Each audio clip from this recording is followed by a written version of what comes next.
homossexualidade não é um espinho na carne. Ouça o que eu estou lhe dizendo. Paulo diz quem era o espinho na carne. Ele diz: um mensageiro de Satanás é que vem me esbofetear. Vamos lidar o que seria esse espinho da carne de Paulo. Primeiramente, muitos homossexuais usam esse termo espinho da carne sobre a fraqueza ou os desejos que eles têm por pessoas do mesmo sexo, para dizer que é a fraqueza deles. Só que isso não está nada ligado à questão do espinho da carne do apóstolo Paulo. Ou seja, nem a palavra ela é concreta do que seria realmente esse espinho da carne do apóstolo Paulo. Porém, era algo que trazia muito sofrimento à pessoa dele, mas Deus não retirou esse espinho do apóstolo Paulo. Por quê? Tornava a pessoa do apóstolo Paulo mais humilde. E por que o apóstolo Paulo ele tinha recebido visões gloriosas do paraíso? E esse espinho da carne era para que ele não se tornasse arrogante ou se achasse superior por causa da revelação que ele teve. E se vocês quiserem acompanhar, está em 2 Coríntios, capítulo 12, do versículo 7. Você vai compreender isso. Então aqui está alguns dos pontos que poderiam ser o espinho da carne do apóstolo Paulo. O primeiro seria de uma conotação espiritual, poderia ser um mensageiro de Satanás, um demônio que atormentava a pessoa do apóstolo Paulo. Tanto quanto poderia ser efeitos físicos, né? O problema no corpo dele, saúde, e alguns estudos relatam que a grande possibilidade seria um problema de visão, né? Tanto quanto era algo tão ruim que o apóstolo Paulo ele ficava atormentado com isso. Mas Deus permitiu esse sofrimento porque haveria um propósito em todo esse sofrimento que o apóstolo Paulo estaria sofrendo.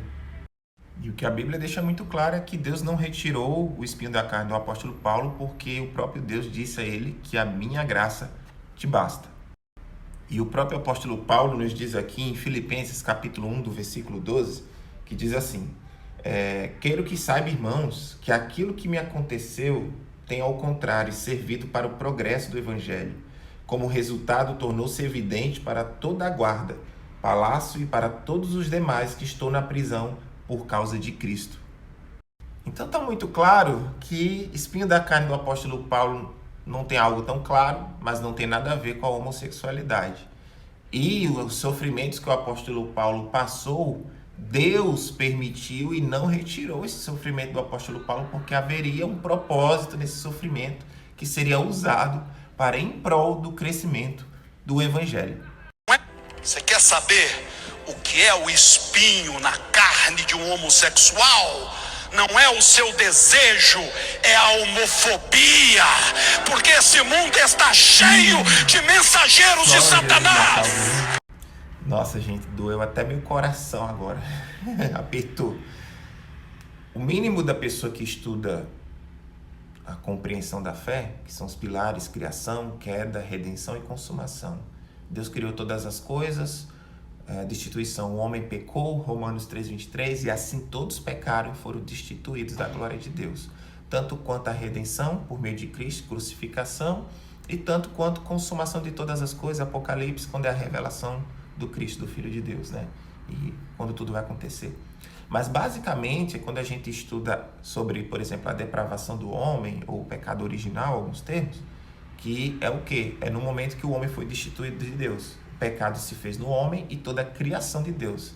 Entendendo que esse mundo é caído, corrompido, e que nós, seres humanos, já nascemos com o pecado e nos inclinamos muitas vezes a fazer as obras da carne.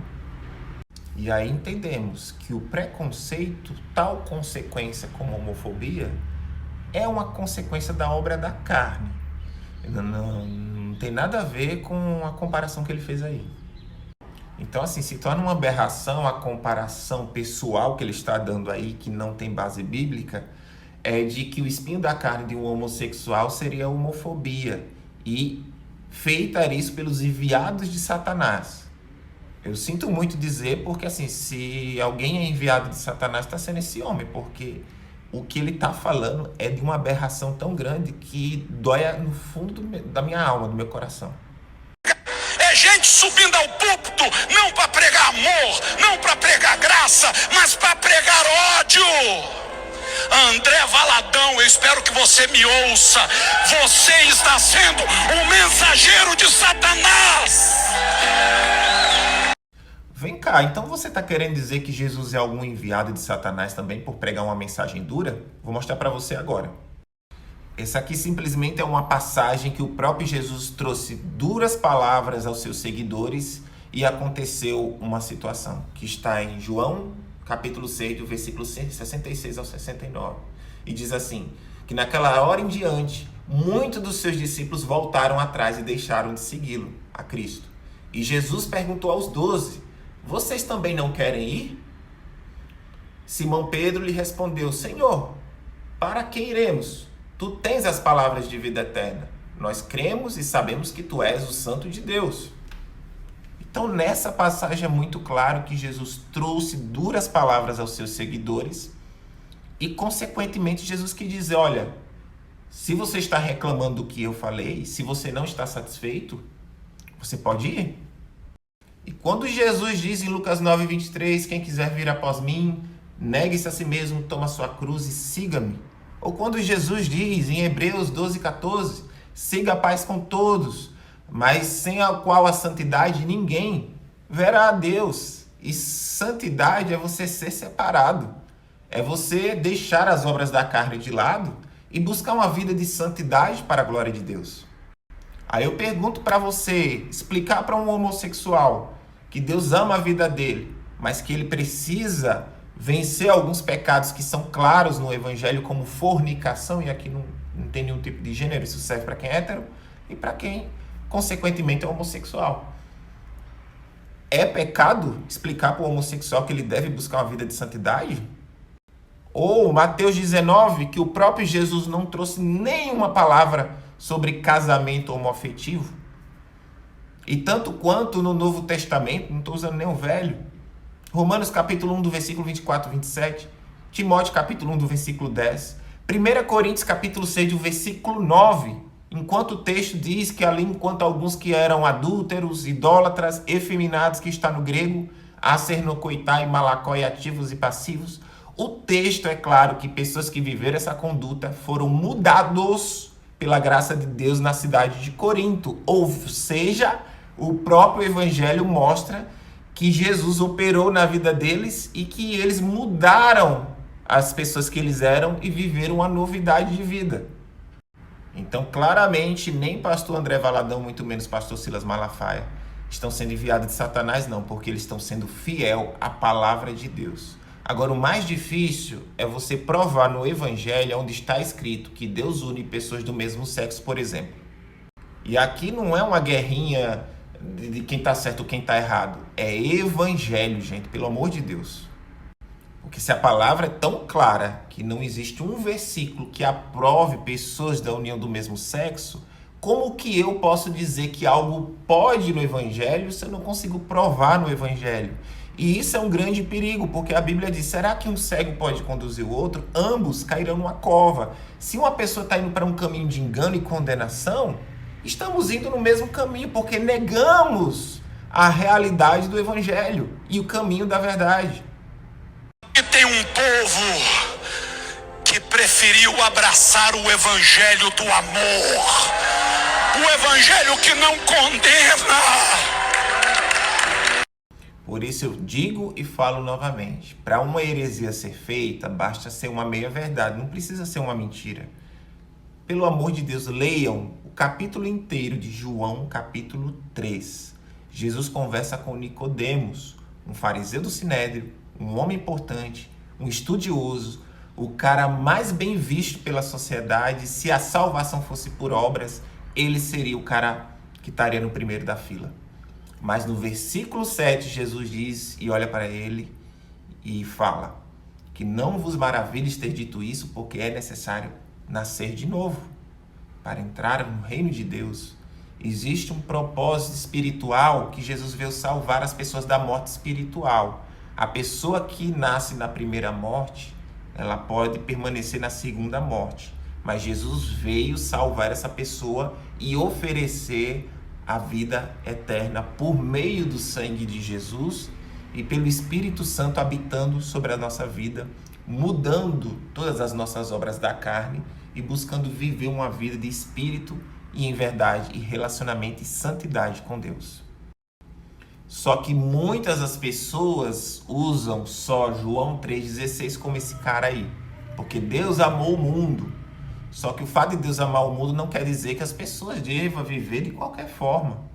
E o último capítulo, João 3,36, diz: aquele que crê no Filho tem a vida eterna, mas aquele que não crê no Filho não verá a vida, mas a ira de Deus sobre ele permanece. Então, meu querido, o Evangelho tem uma mensagem muito forte de salvação e de condenação. Agarre-se na graça, meu irmão. Eu gosto de trocar esta palavra basta pela palavra banca. A minha graça te banca. Seja autêntico. Seja quem você é.